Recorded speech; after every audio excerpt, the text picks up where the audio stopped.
මේ වැඩසටහනේ thumbnail එකට මම දාලා තියෙන්නේ යේසුස් ක්‍රිස්තුස් වහන්සේගේ පෙළපතේ වෛශ්‍යාවක් කියලා. ඊශ්‍රායල්ගේ දෙවියන් වහන්සේ කියන්නේ ධර්මිෂ්ඨ වූ දෙවියන් වහන්සේ. උන්වහන්සේ පොරොන්දුව දුන්නද ඒ පොරොන්දුව ඒ ආකාරයෙන් ඉෂ්ට කරන්නා වූ තැන් වහන්සේ. පොරොන්දු දුන්නේ ඔබයි දෙවිදේ.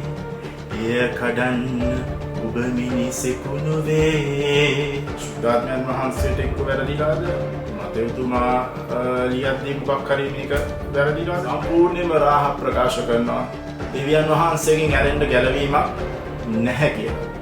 ආබ්‍රහම්ට දෙවියන් වහන්සේ දුන්න පොරොන්දුවක් තියෙනවා. අද මුළු ලෝකෙම සුභාරංචිය ගිහිලා තියෙන්නේ. යේසුස් ක්‍රිස්තුස් වහන්සේ ගැන නොදන්න කෙනෙක් නැහැ. බෞද්ධ වෙන්න පුළුවන්, හින්දු වෙන්න පුළුවන්. දෙවියන් වහන්සේට ඔබේ මුළු ආත්මය දෙනවා නම් දෙවියන් වහන්සේ ඔබ පිළිගන්න සුළුයි.